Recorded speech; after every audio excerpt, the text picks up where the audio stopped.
All right, here we go. So let's continue on. You can see the width of the grade here. Again, we don't know what they show on the map and what typically a siding length is. This seems like it's pretty long.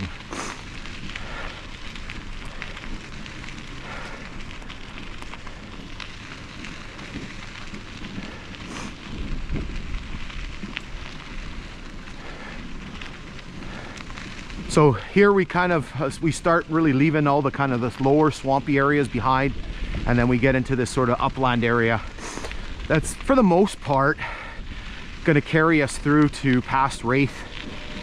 Yeah, there's a train. We're gonna miss it. Just sort of a really nice spot there where you can, I'm not a train guy, but it just makes for a nice view. And there's some low areas around Raith, and that's where you really start getting into the swamps. And then past Raith, it's really, I found out yesterday around Linkle. And you'll see when you watch that episode, not a fun time, let me tell you. But I don't want to spoil the details. You'll just have to watch that episode. Maybe I'll put a link to the first one. You can hop over there. Okay, so we've arrived here at the location of Horne Station. This is basically where the mileage and where you see things on the map. And what happened is when we were coming this way, we were coming east this morning, we took the opportunity to basically go have a look around, and we were able to see a few things. So we're going to pull up here. We're going to talk a little bit about the area here, and then we're going to go have a look. All right, so let's talk a little bit about Horne Station here. So again, Horne was an original station on the line. Again, it fell into the usual Grand Trunk Pacific alphabetical naming pattern that they used for their stations. So this being the H station, Griff being to the east of us. Now, unfortunately, things get messed up as you go to the west because the next station is supposed to be I, but originally Raith was called Dexter, and then its name changed to Raith. So it doesn't fit with the pattern, but Horne certainly does. So the original mileage for Horne was milepost 51, and then eventually became milepost 22 on the Graham subdivision. Horne was the site of a Grand Trunk Type E station that was built here in 1911 and basically was used until it was sold in 1961. So there was a siding here. The siding was taken out of use in 1966, so pretty early on. And then it was brought back for 1 year in 1970, and I'm not quite sure why. And then Horne itself was eliminated as a station in 1973. So in 1973, there was a whole bunch of stations that were eliminated. And then in 1986, there was a bunch brought back, including Horne, but the siding wasn't being used. And then Horne remained a station on the line until the line was abandoned in 1994. So as I mentioned, this was the scene of quite some activity. So in 1911, the 1911 census shows 41 people living here, and then another 26 at the pit. And if you watch the previous segment, we're not quite sure what they mean by the pit. Do they mean the pits that you can kind of see over there, or the ballast pit that is coming up ahead closer to our destination? So I'm not quite sure. There's no census information for 1921 or 1931, so we don't know exactly if there were any other people beyond that time living here. So what we're going to do is we'll show you some maps, and then we'll show you some timetables, and then we're going to go have a look at what's around here.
All right, so let's have a little poke around this this clearing here, which I believe is the site of the station here at Horne. You can see how wide open it is. It's down over here. I see something in the bush here. You can see all these jack pines that are growing up, nice and open and clear.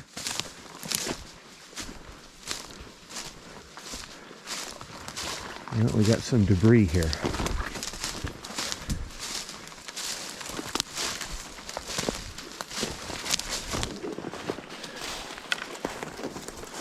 I'm not sure what this is. There's a cinder block. Got some big chunks of metal here. Might be this.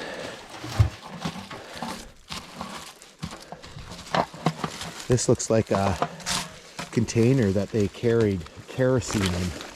Wow, there's lots of debris all over the place here. Like tons. There's a stove.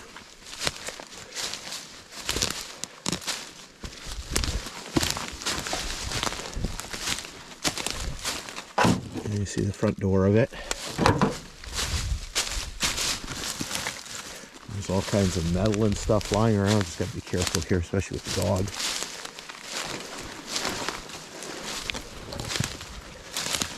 Buckets, cans. That looks like an old wash tub and a bucket. Oops. Not sure what this is. Some sort of big metal framey thing. There's more stuff over here. Yeah, this is the, well, there's a bed. That's what's left of a mattress here. Yeah, you can see there's all kinds of rubbish here. This is the rubbish pile. Bottles. Yeah, this is all the garbage, which are very, very important. They tell us a lot about stuff that was going on. Big 55-gallon drum. Look, you got a scoop shovel. You got pieces from chimney. You got more of these. These are buckets, so I thought that was the kerosene one. Scoop shovel. Could have come off the train. There's more metal over here. Yeah, this is all the rubbish pile. Look, all the garbage that they threw away.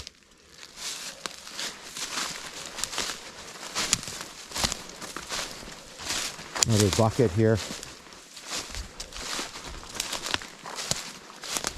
Let's see if we can find the well.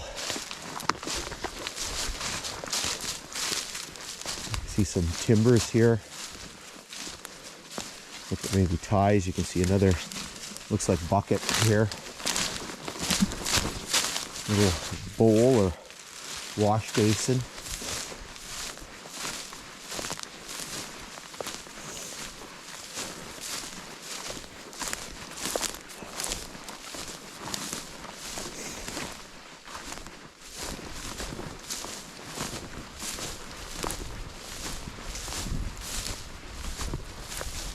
Something here.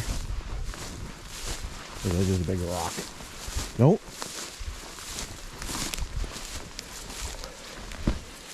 Got the well. This is interesting. This almost looks exactly like the one at Ellis. There's the same thing here like this at Ellis Station. Look at here. Yeah, this is the well here. Okay, so we got well. So probably the station was right there. Right there. Anything else lurking around here?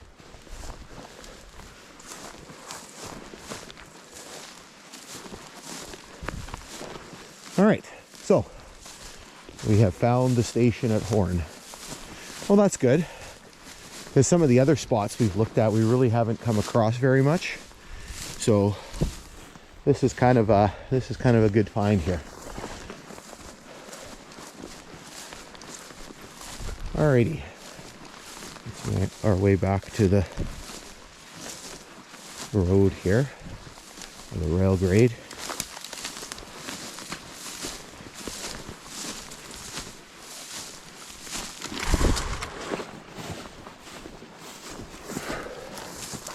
Okay, so let's we're gonna hop back up on the grade here and continue working our way to the west.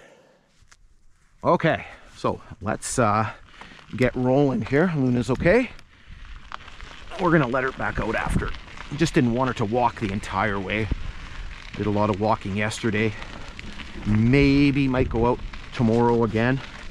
Might take the day off.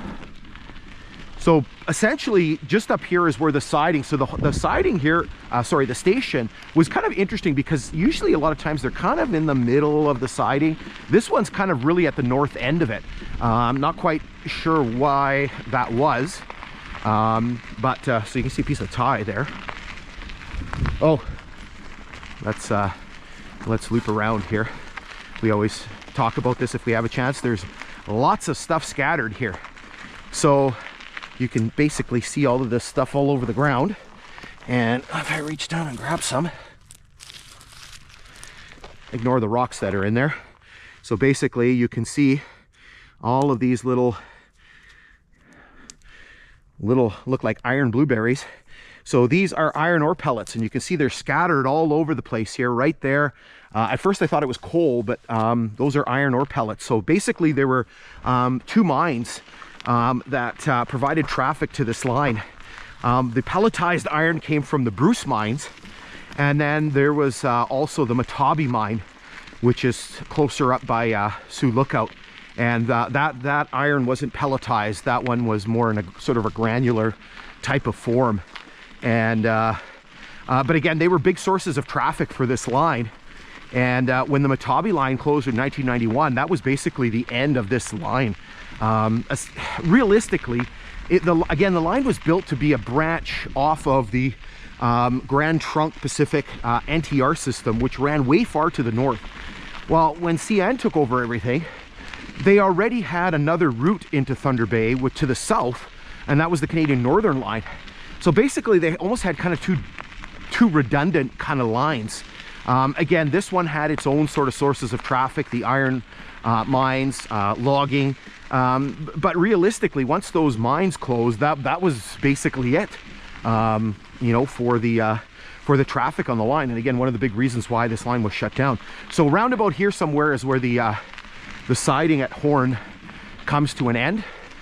Again, you can see kind of this upland area. You can see all the jack pines. And okay, so let's motor ahead a bit here. Maybe I'll zip you ahead. And we got a rock cut coming up here. We start getting into the rock cuts, and we'll have a whole bunch of them in a row.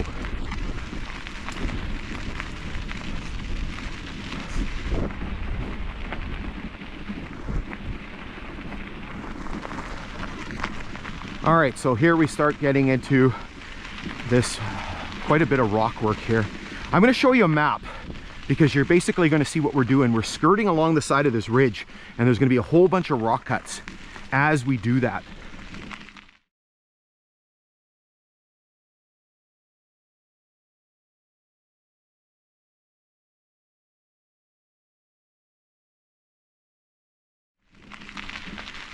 So here you can see the start of it, and it's going to get bigger over here.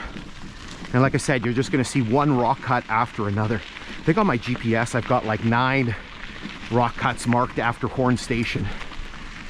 So here you can see it gets much larger. So probably here we're in the, I don't know if they would have taken the top off of that, but we're probably at least 7 or 8 feet, 8 feet, 9 feet, a little bit taller here, probably in the 10-foot range. Here you can see those drill marks. So you can see one here, you can see one there. So obviously the power drills that they would have used to put in the charges. You can see a couple up there, up on the top. Again, just a very beautiful area to go through. Would have been something to in the early days, especially, where I had the passenger trains through here. So here you can see the rock work continues. And then of course what we do is we get basically the embankment, right? We get the drop between the little parts of the ridge. And so basically they're taking all of that material and using this to fill in. Okay, so let's pause here for a moment and then we'll continue on.